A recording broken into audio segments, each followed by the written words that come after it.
గోధుమల కోతలో ప్రథమ ఫలముల పండుగను అనగా వారముల పండుగను సంవత్సరాంతమందు పంటకొచ్చు పండుగను ఆచరింపవలెను.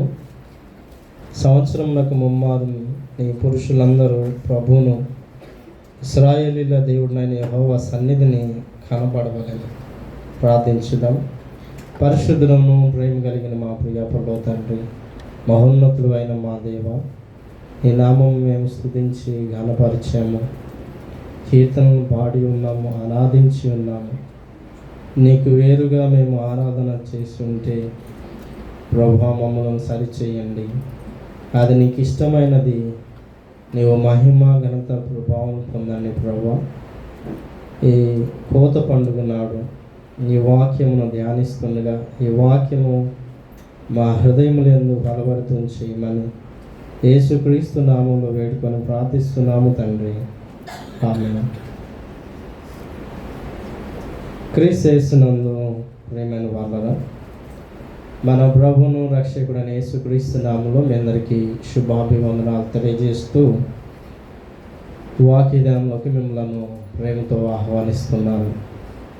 ఈరోజు కోత పండుగ దేవుడు మనకిచ్చినటువంటి సమయం చాలా శ్రేష్టమైన సమయం. గత సంవత్సరం మందు ఇదే రీతిగా కోత పండుగను మనం జరిపించుకున్నాం.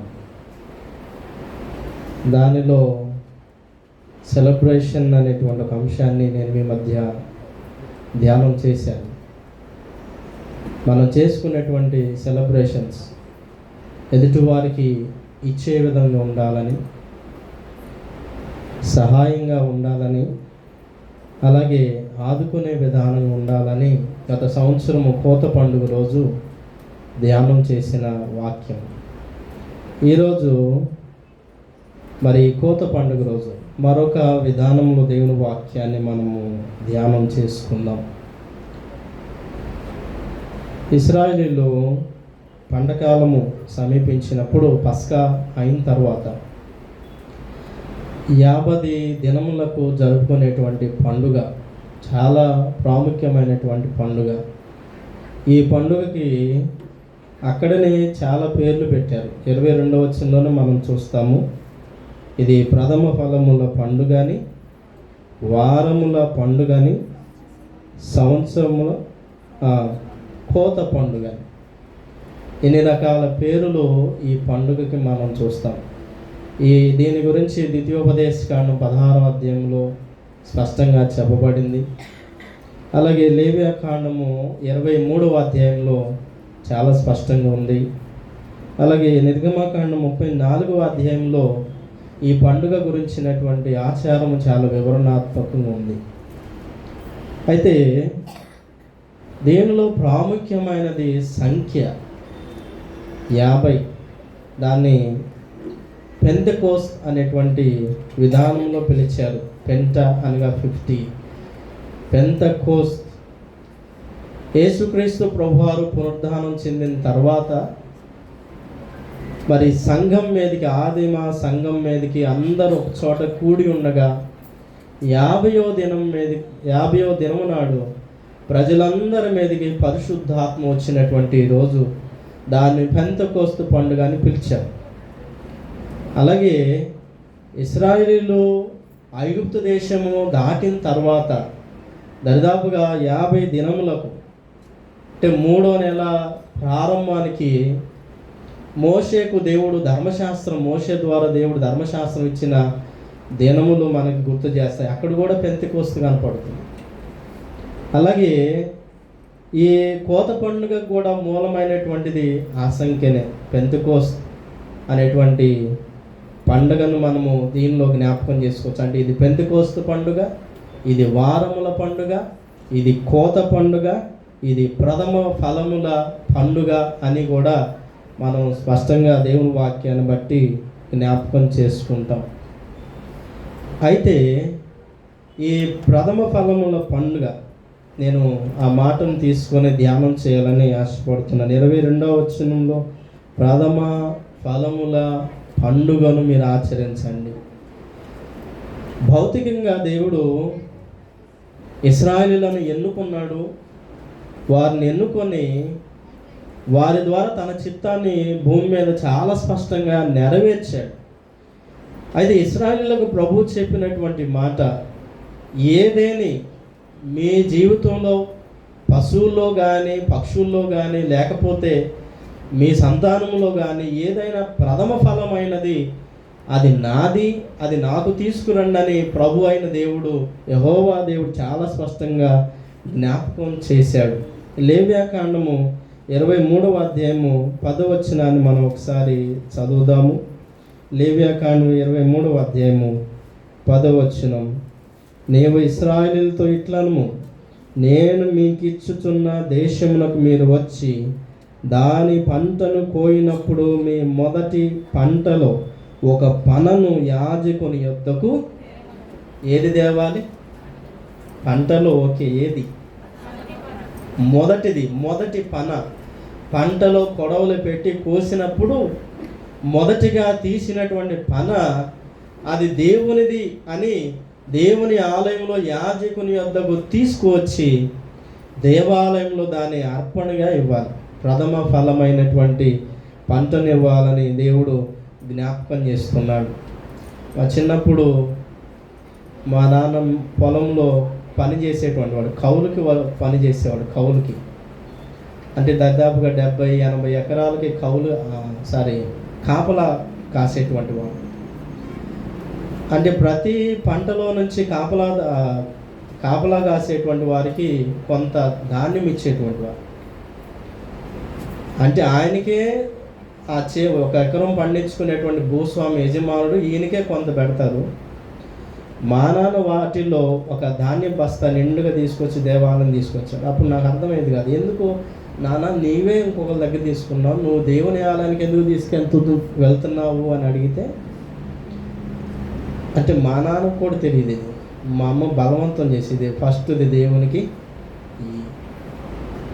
సో దేవునిది మొదటిది ఏదైనా సరే, అదే పంటలో నుంచి నువ్వు తీసుకొచ్చింది ఏదైనా సరే దేవుంది.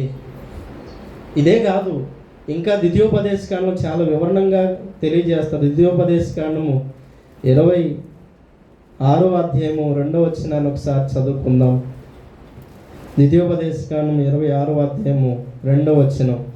నీ దేవుడని యెహోవా నీకిచ్చుచున్న నీ భూమిలో నుండి, నీవు కూర్చుకున్న భూమిలోనన్నిటిలో నుండి ప్రథమ ఫలములు తీసుకొని గంపలో ఉంచి, నీ దేవుడని యెహోవా తన నామమునకు మందిరమును ఏర్పరచుకొను స్థలమునకు నీవు మందిరమునకు గంపలో ఉంచి, నువ్వు ఏ భూఫలం అయితే తీసుకున్నావో ఆ భూఫలములో నుంచి ప్రథమంగా ఇది ప్రభువు దాని గంపలో తీసుకొని వెళ్ళి దేవునికి ఇవ్వాలని జ్ఞాపకం చేశాడు. ఎందుకు ఇవ్వాలి అని అంటే 10వ వచనంలో తెలియజేస్తాడు. అసలు ఎందుకు దేవునికి ఇవ్వాలి, భూఫలములో నుంచి ఎందుకు ఇవ్వాలి అని అంటే 10వ వచనం. కాబట్టి యెహోవా నీవే నాకు ఇచ్చిన భూమి ఎవరిచ్చారు? అసలు వారికి భూమి ఎక్కడుంది? ఇశ్రాయేలీయులకు ఎక్కడో ఐగుప్తు చెరలో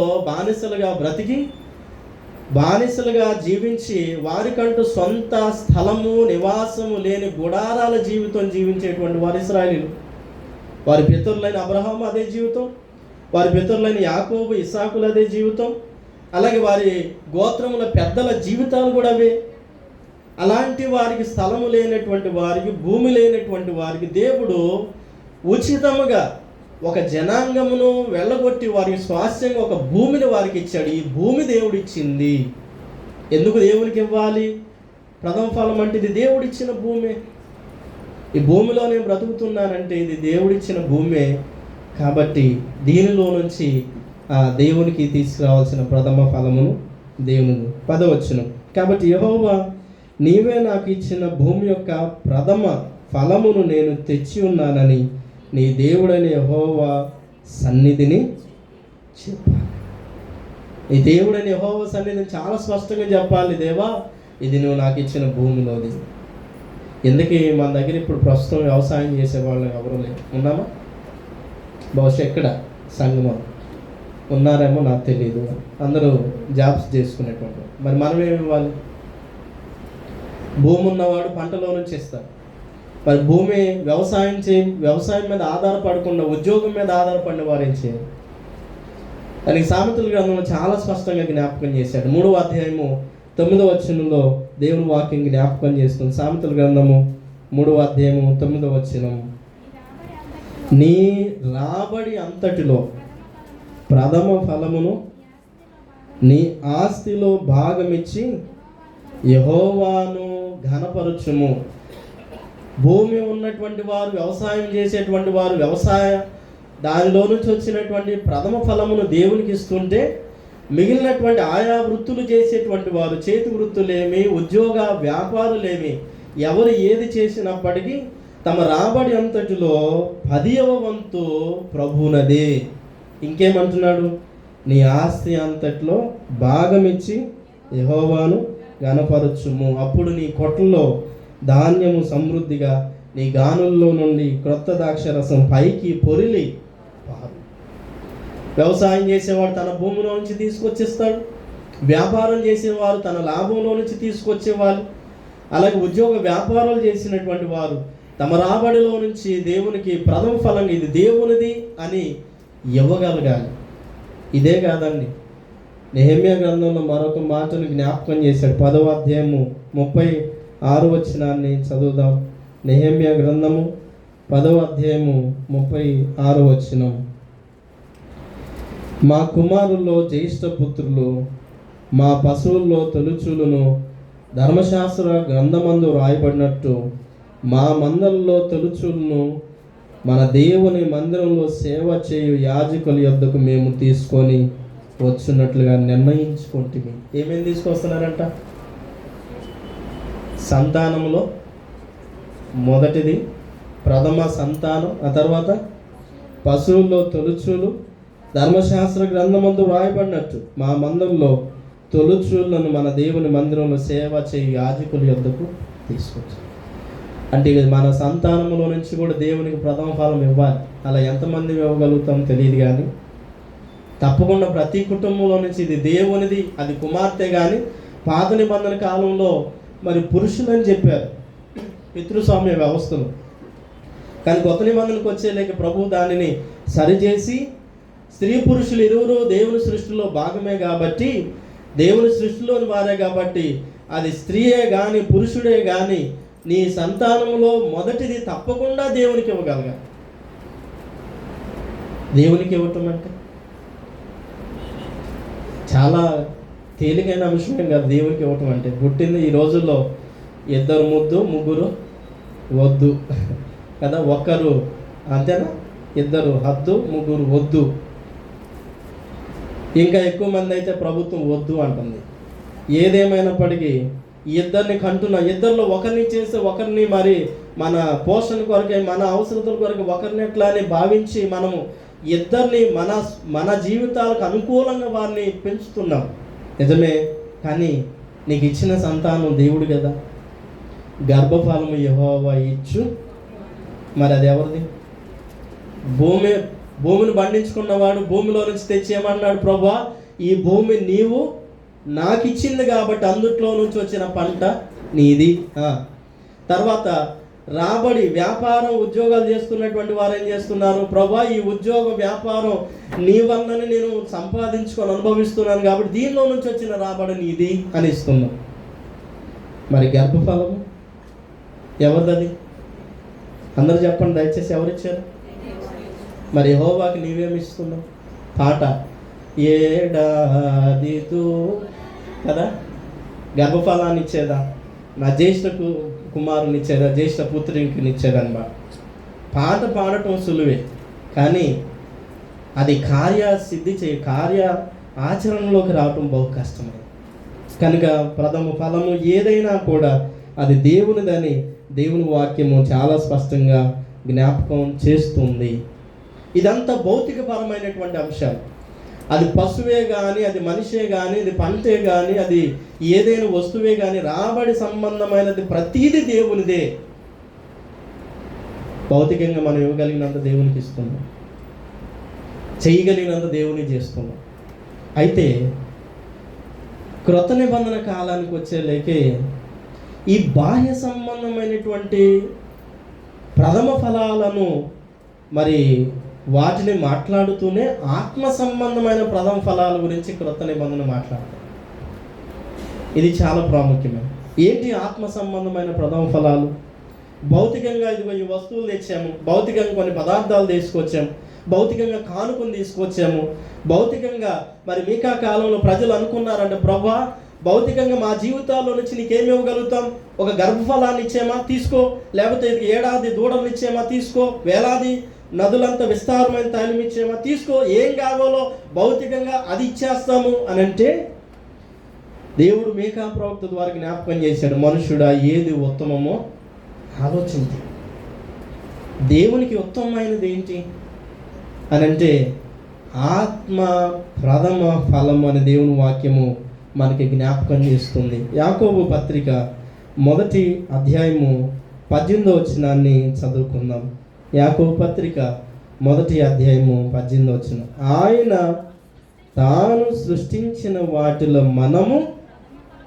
మనమేమై ఉన్నామంటే, తను సృష్టించిన దానిలో మనం ముందు సృష్టించాడా వెనక సృష్టించాడా? దయచేసి చెప్పాలి. 6 దినముల్లో మానవుడు మొదటివాడా చివరివాడా?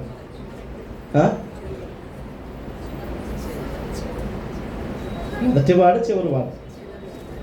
చివరేనా? మొదటిగా ఆయన సూర్యుడిని, చంద్రుడిని, భూమిని, ఆకాశమును వేరు చేసి వెలుతురును పుట్టించి పక్షులను, వృక్షములను, విత్తనములిచ్చు చెట్లను సమస్తాన్ని ఏర్పరిచిన తర్వాత ఆయన మానవుని సృజించాడు. కానీ ఆ మానవుడి గురించి ప్రభు మాట్లాడుతున్న మాట ప్రథమ ఫలము. దేవుని సృష్టి అంతటిలో మానవుడు ప్రథమ ఫలంగా ఉన్నట్లుగా సత్యవాక్యం వల్ల మనలను తన సంకల్ప ప్రకారం కన్నాడని జ్ఞాపకం చేశాడు. కాబట్టి ఆయన తన చేతులతో మనల్ని ముట్టాడు, తన చేతులతో మనం తాకాడు. ఈ సృష్టి అంతటిలో ఆయన తాకినది ఏదైనా ఉందంటే ఆయన నిన్ను నన్ను తాకాడు. ఆయన సృష్టి అంతటో దేనికోసం ఆయన ప్రాణం అర్పించాడంటే అది నీకు నా కోసమే. అందుకే ఈ సృష్టి అంతటిలో ప్రథమ ఫలము నీవు నేను. భౌతికంగా వచ్చేటువంటి వస్తువు కాదు, భౌతికంగా నువ్వు సంపాదించినటువంటి ఆస్తి కాదు, భౌతికంగా నువ్వు కూడబెట్టినటువంటి ధనధాన్యాదులు కాదు, నీవే దేవునికి ప్రథమ ఫలము. నువ్వు జీవితంలో ఏది చేసినా ఏది అనుభవించినా ఏది జరిగించాలనుకున్నా కూడా అది ప్రథమ ఫలంగా నీ జీవితమై దేవునికై ఉండాలి. అందుకనే ఉదయం మొదలుకొని రోజు ముగిసేలోపు మొదటి సమయాన్ని, నీ జీవిత సమయాన్ని ఎవరికి ఇవ్వాలి? దేవునికి ఇవ్వాలి. మొదటి సమయం వేకుజామున దేవునికి సమయమైనటువంటి మొదటి సమయం. అలాగే రాత్రి పండుకునేటువంటి సమయం కూడా దేవునిదే. ప్రథమ ఫలము దేవునిదే, చివరి సమయం దేవునిదే. అలాగే జీవిత సమయం అంతా కూడా దేవునిదే. అందుకని దేవునికి నీ జీవితంలో ప్రాముఖ్యమైన స్థానం ఇవ్వగలగాలి. ఎంత సమయం ఇవ్వగలుగుతున్నావు? పోయిన వారం మనము చదువుకున్న అయ్యగారు ధ్యానంలో నడిపించాడు. దినములు చెడ్డవి కనుక సమయం పోనీయక అజ్ఞానుల వలె కాక జ్ఞానుల వలె నడుచుకొని దేవునికి ఎంత సమయం ఇవ్వగలుగుతాం? దేవునికి జీవితాన్ని ఎంతగా వెచ్చించగలుగుతాం? చాలా అలంకరణ చేసుకుంటాం. అలంకరణకు వెచ్చించే సమయం ఈరోజు చాలా ఎక్కువైపోయింది. స్త్రీలేమి పురుషులేమి విస్తారమైన అలంకరణ. ఆ అలంకరణ చేసుకోవటం కోసం 2 hours 3 hours ఎంత సమయమైన వృధా అయినా కానీ ఒక ఫోన్ పట్టుకొని ఫోన్ యూజ్ చేసుకుంటాం. ఫోన్ ఎంతసేపు అయినా వాడేస్తుంటాం. కానీ ఒక 5 నిమిషాలు మోకరించి ప్రార్థన చేసుకునే సమయం మనకు ఉండదు.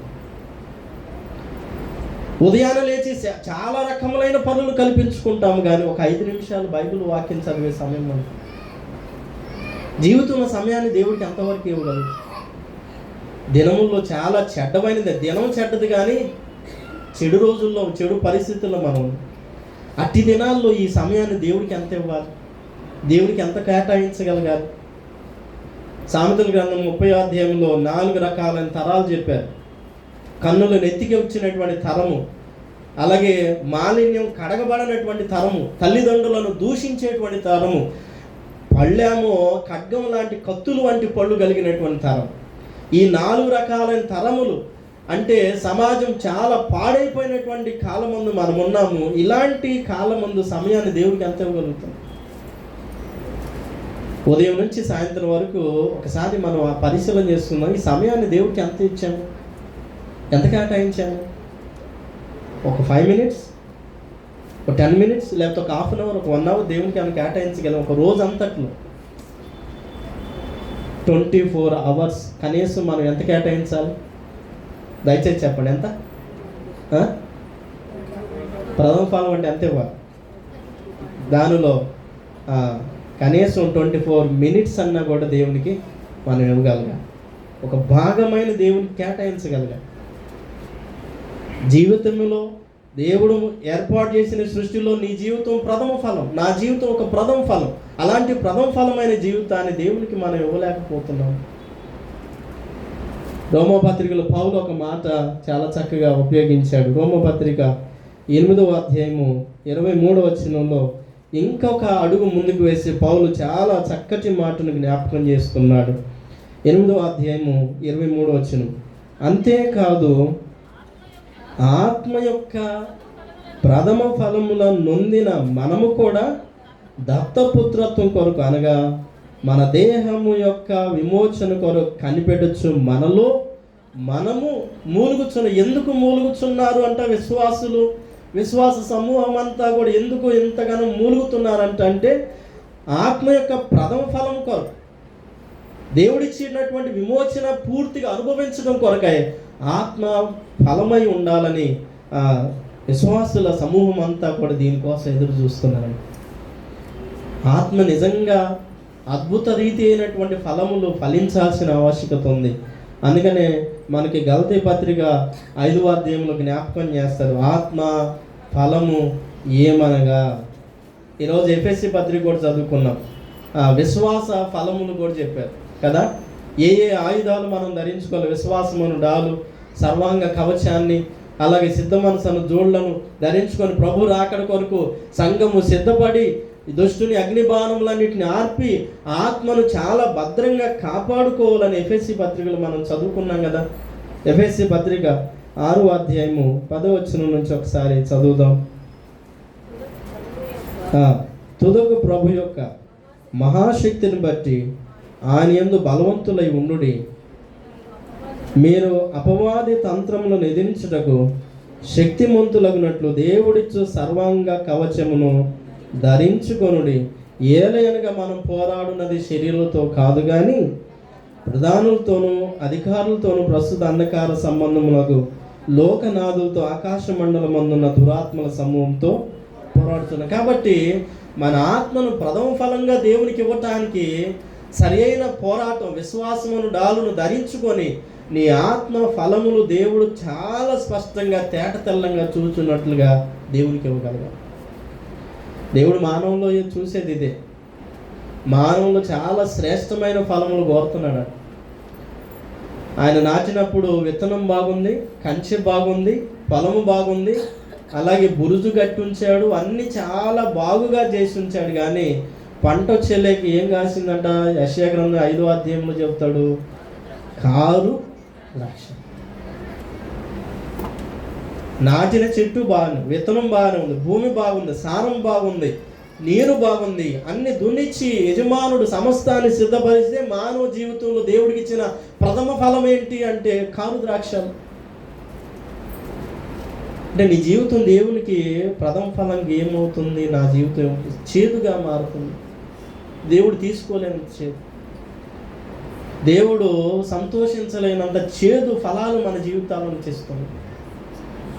నోవాహు కాలానికి వచ్చేసరికి దేవుడు మానవ జీవితంలో ఒక ఫలమును చూచి బహు పశ్చాత్తాపడ్డాడు, సంతాపం పొందాడు. ఈ తరము వారు బహు చెడిపోయి ఉన్నారు. బహు చెడిపోయినటువంటి తరము నోవాహు కాలం. ఆదికాండము 6వ అధ్యాయము దేవుడు నోవాహు కాలపు జనులను చూచి వారి ఫలాలను చూచి ఆయన సైతం ఎందుకు మానవుని పుట్టించానని ఆయన బాధపడినటువంటి సందర్భం. 5వ వచనం 6వ అధ్యాయము 5వ వచనం, నరుల చెడుతనము భూమి మీద గొప్పదని వారి హృదయపు యొక్క తలంపుల్లోని ఊహ అంతయు ఎల్లప్పుడూ కేవలం చెడ్డదని యెహోవా చూచి తాను భూమి మీద నరులను చేసినందుకు యెహోవా సంతాపం. మానవుడు దేవుడికి ఇచ్చిన ఫలములు ఏంటంటే సంతాపం. మానవుడు దేవునికి ఇచ్చిన ఫలములు ఏంటంటే ఆయనను ఆయాసపరచడం. మానవుడు దేవునికి ఇచ్చిన ఫలములు ఏంటంటే ఆయన దుఃఖపరచడం. మానవుడు దేవునికి ఇచ్చిన ఫలములు ఏంటంటే ప్రతిదినం ఆయనలో ఆయాసాన్ని పుట్టించడం, కోపాన్ని పుట్టించడం మానవుడు దేవుడికి ఇచ్చిన ఫలాలు. అందుకనే దేవుడు మన జీవితాల్లో కోరుతున్నాడు, భౌతికంగా నీవు ఫలములు ఇచ్చినట్టే, ప్రథమ ఫలములు 10వ ఫలములు 10వ వంతు ఇచ్చినట్టే దేవునికి నీ జీవితమే ప్రథమ ఫలము కావాలి. ఒక పాట ఒకటి ఉంది, అర్పించు వాటి కంటే అర్పించు మనసు ముఖ్యం కదా. ఏది ముఖ్యం దేవునికి? అర్పించే తీసుకొచ్చిన దానికంటే అర్పించిన మనిషి మనసు. కయ్యను హేబేలు ఇద్దరు తీసుకొచ్చారు, చాలా చక్కగా తీసుకొచ్చాడు. హేబేలు తనకున్న దానిలో తెచ్చాడు, తాను చేసిన దాని నుంచి. కయ్యను తాను చేసిన దాన్ని తెచ్చాడు, కానీ కయ్యను తన గంపలో నుంచి తీసుకొచ్చినటువంటి పంటను ప్రభు అంగీకరించలేదు. అర్పించిన మనిషి మనసు బాగోలేదు, హత్యా మనసు, కోపము, ఆవేశము, దేవుని పైన ఉక్రోషాన్ని వెళ్ళగక్కేటువంటి కయ్యను మనస్తత్వము దేవుడు అంగీకరించలేకపోయాడు. అందుకని దేవుడికి ఏది శ్రేష్టమైన ఫలం అంటే ఆత్మఫలం. ఆత్మఫలం ఏమనగా ప్రేమ, సంతోషం, సమాధానం, దీర్ఘశాంతం, దయాళుత్వం, ఆశ, నిగ్రహం, మంచితనము, విశ్వాసం. ఈ ఫలములు దేవుడు మన జీవితాలు కొడుతుంది. యోహాను సువార్త 15వ అధ్యాయంలో ప్రభు అట్టి ఫలాల గురించే మాట్లాడతారు. ద్రాక్షవల్లి నేను, తీగలు మీరు. నా తండ్రి వ్యవసాయకుడు. నాలో ఫలింపని ప్రతి తీగె తీసి పారవేయబడు. ఏ తీగ అయితే ఫలించదో, ఏ తీగ అయితే ఫలములు లేకుండా ఉంటుందో, ఏ తీగ అయితే హాయిగా వచ్చినటువంటి మొక్క నుంచి వచ్చినటువంటి బలమంతటిని, సారమంతటిని తీసుకుంటుందో కానీ ఫలాలు లేకుండా ఉంటుందో, ఆ తీగ తీసి పారవేయబడి తొక్కబడి కాల్చివేయబడును. మానవ జీవితాల్లో చెట్టు ఒకటి ఉండదు, ఫలం ఒకటి ఉంటుంది. ఇది పెద్ద సమస్య. చెట్టు ఒకటి అవుతుంది, ఫలం ఒకటి ఉంటుంది. టేకు దగ్గరికి వెళ్ళి మనం ఏం వెతుకుతాం? టేకు చెట్టు దగ్గరికి వెళ్ళి, దయచేసి ఈ మాట చెప్తే నేను ముందుకు వెళ్తాను. టేకు చెట్టు దగ్గరికి వెళ్ళి మీరు వీటిలో ఏ ఫ్రూట్స్ అయినా వెతకగలుగుతారా? టేకు చెట్టు దగ్గర ఏం వెతుకుతాం? చెప్పండి దయచేసి. కర్ర కదా. కానీ టేకు చెట్టు దగ్గర ఫలం వెతికేటువంటి వారు ఎవరు? పోని పువ్వుల చెట్ల దగ్గరికి వెళ్ళి మానవుడు కర్రను వెతకగలుగుతాడా? సాధ్యం కాదు కదా. అంటే మానవ జీవితాలు ఎట్లా అవుతుందో, దేవుడు వానిని సృజించిన జీవితం కాక మరొక జీవితాన్ని జీవించడం నేర్చుకున్నాడు. దేవుడు మానవుని ఏర్పాటు చేసిన జీవితం కాకుండా చేదు ఫలాలు, చెడు ఫలాలు, చేదు ఫలం ఇచ్చే చెట్టు ఇంకోటి ఉంది. చేదు ఫలం ఇచ్చేటువంటి చెట్టు చేదు ఫలమే ఇచ్చిద్ది. కాకరకాయ చేదుగానే ఉంటుంది, దాని ఫలం అది ఇచ్చిద్ది. కానీ నీ ఫలం ఏంటి? దేవుడు నిన్ను ఎలా సృష్టించాడు? నిజం చాలా చక్కగా మంచి ద్రాక్షవల్లి వల్లే ప్రభు ఆయన నిన్ను నన్ను నాటలేదా? మరి మనం ఇచ్చే ఫలము చేదుగా, చెడుగా, ఆయాసంగా, దుఃఖంగా, ఆయన సంతాపపడేటువంటి ఫలాలు ఇస్తూ ఉంటే ఆయన మన యందు కోపగించారా? అందుకే ఈ దినమందు భౌతిక ఫలాలు మీరు తీసుకొస్తారు. అది కానుక రూపంలో తీసుకొస్తారు, పదార్థ రూపంలో, ఏదో ఒక రూపంలో మీరు తీసుకొచ్చారు. కానీ దేవుడు మన యందు ఆత్మ ఫలాలు కోరుతున్నాడు. ఈ ఆత్మ ఫలాలు మన యందు ఎక్కడ ఉన్నవి? దీనిని మనము జ్ఞాపకం చేసుకోవాల్సినటువంటి అవసరం ఉంది. రెండవది, the balance of the law and grace. పాత నిబంధనలో ప్రజలు ఏమనుకున్నారంటే, దేవునికి ఏమి ఇవ్వచ్చు అని అనుకుంటే పుదీనాలో, సోంపులో, జీలకర్రలో, లేకపోతే శారీరక సున్నతి ద్వారా ఇదిగో మేము దేవుని ప్రజలము, ఇదిగో దేవునికి ఇది ఇస్తున్నాము, దేవుడు ఇది ఆశించాడు అని ప్రజలు చెప్పటానికి, ప్రజలు ఇవ్వటానికి, ప్రజలు దానినే దేవుని దగ్గర, ప్రజల దగ్గర మాట్లాడటానికి ఇష్టపడ్డారు. యేసుక్రీస్తు దగ్గర కూడా ఒక పరిసయుడు వచ్చి, ఇదిగో నేను వారమునకు ఇన్ని చేస్తున్నాను, దశమ భాగం ఇస్తున్నాను, ఇదిగో ప్రథమ ఫలం తీసుకొస్తున్నాను, ఉపవాసం ఉంటున్నానని భౌతిక సంఘటనలన్నీ కూడా చెప్పాడు. కానీ ధర్మశాస్త్రము ఈ భౌతిక విషయాలే కాదు, కానీ భౌతిక విషయాల కంటే గొప్ప విషయాలు ధర్మశాస్త్రం మాట్లాడి మనం చూస్తాం. చాలా చక్కటి మాట ద్వితీయోపదేశకాండం 10వ అధ్యాయము 16-17 వచనాలు. నీ హృదయమునకు సున్నతి జరిగించుకొనుము. ఎక్కడ సున్నతి? దయచేసి మీరు తీయకుండా చెప్పొచ్చు. ఎక్కడ సున్నతి? ఇశ్రాయేలీయులకి ఏ సున్నతి? బాహ్య సంబంధమైన సున్నతి. ఆ సున్నతులు ఆనందించేశారు. ఇదిగో మేము సున్నతి ప్రజలము, సున్నతి లేని ఫిలిస్తీయుడే పాటివాడు, సున్నతి లేని ఐగుప్తుడే పాటివాడు, మోయాబీడే పాటివాడు, వాడే పాటివాడు, వీడే పాటివాడు అని మాట్లాడారు.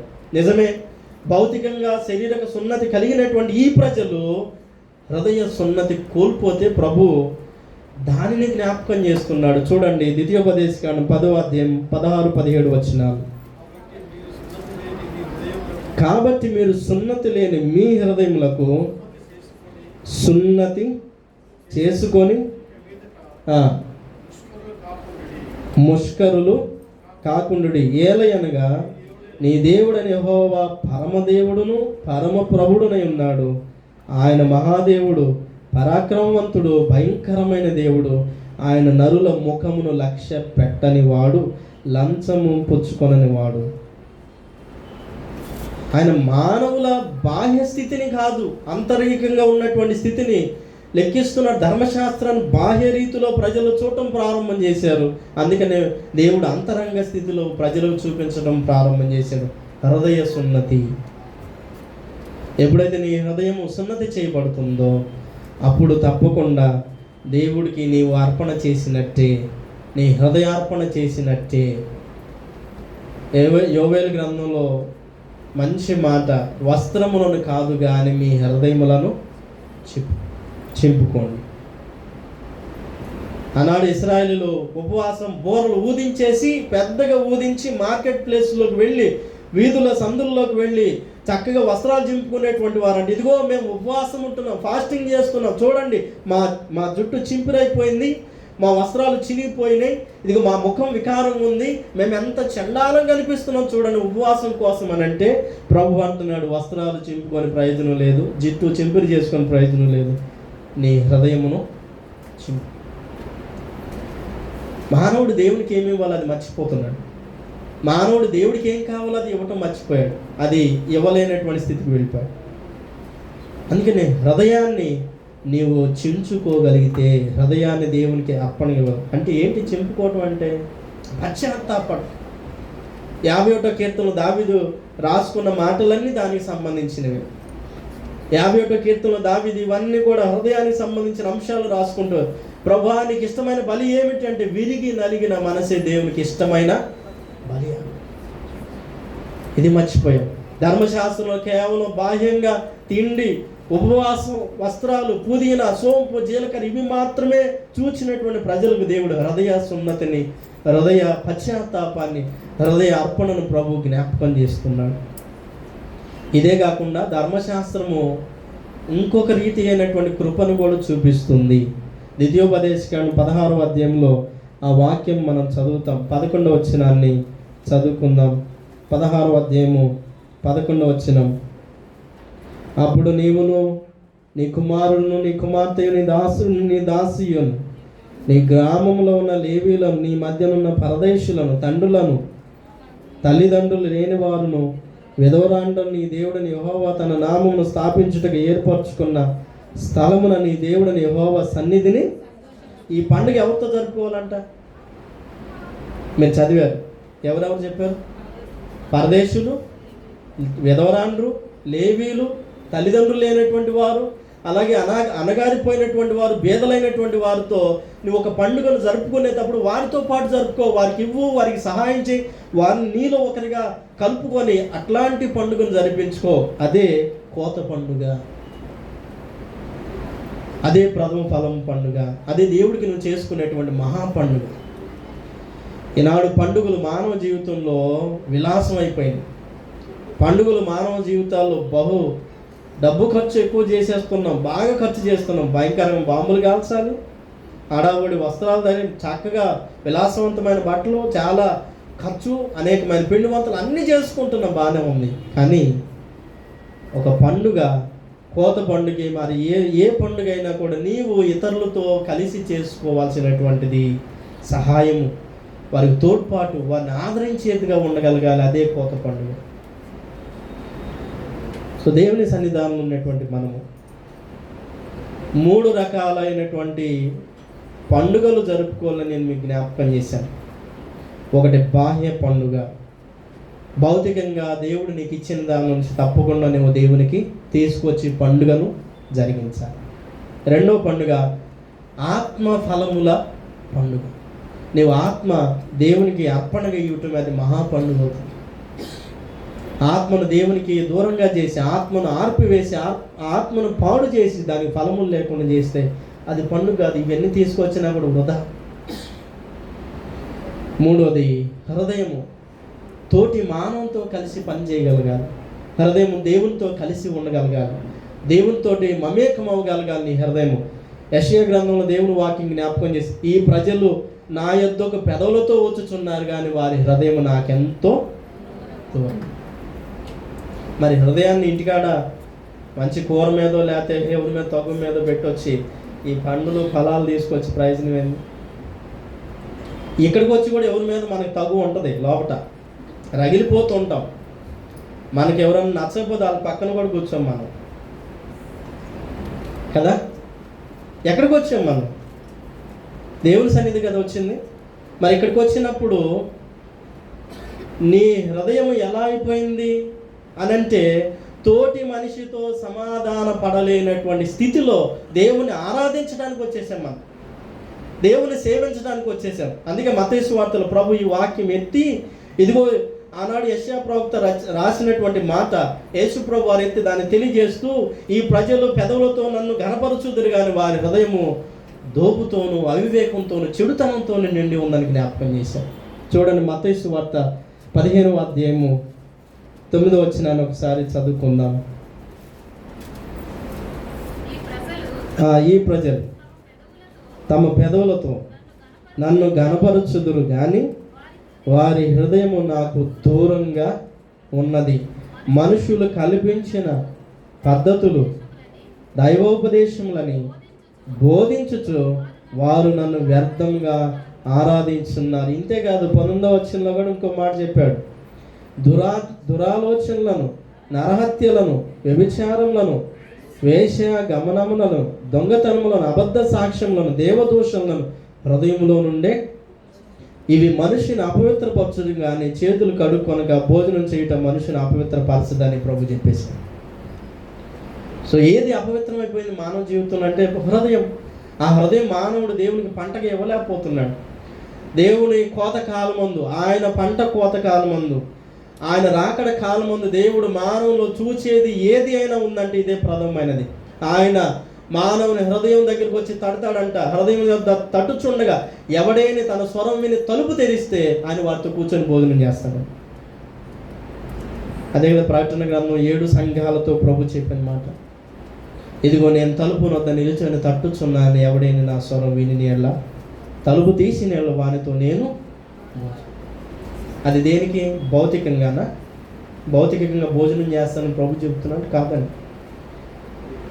హృదయము ప్రభుకి అర్పణగా చేసి, హృదయము ప్రభుతో మమేకం అవ్వగలిగితే, ప్రభుకి సిద్ధంగా, ఆయన రాకడకు హృదయం సిద్ధంగా ఉంటే అటివారు ప్రభు రాకడలో ఆయనతో పాటు విందులో పాల్గొంటారంట. మరి ఈనాడు కోత పండుగకు వచ్చినటువంటి మనం 3 రకాల పండుగలు మన ముందు ఉంచబడ్డాయి. బాహ్యంగా మీరు వచ్చారు, నేను అందరం వచ్చాము. ఇది అందరం అన్ని చోట్ల చేయగలుగుతాం. కానీ ఆత్మ ఫలము సంగతి ఏంటి? ఆత్మ పంటను ప్రభు కోరుతున్నాడు కదా, అలాగే హృదయ పంట ప్రభు కోరుతున్నాడు కదా. ఈ పంటలు లేనప్పుడు బాహ్య పంట ఎందులకంట? ఇది మన తృప్తి కోసం, మన సంతృప్తి కోసం, మన ఆనందం కోసమా? మనం చేసుకోవాలంటే బయట కూడా చేసుకోవచ్చు చాలా పండుగలు. కానీ దేవుని దగ్గర దేవుడు నిన్ను నన్ను కోరుతున్నటువంటి పంట ఆత్మ పంట. నీ ఆత్మను ప్రథమ ఫలంగా దేవునికి ఇవ్వగలిగితే, నీ జీవితాన్ని దేవునికి ఇవ్వగలిగితే, హృదయాన్ని దేవునికి ఇవ్వగలిగితే అదే నిజమైన కోత పండుగని జ్ఞాపకం చేస్తూ దేవుడు తన పరిశుద్ధ వాక్యాన్ని మన వెనుకల్లో దీవించి ఆస్వాదించునుగాక. ఆమేన్.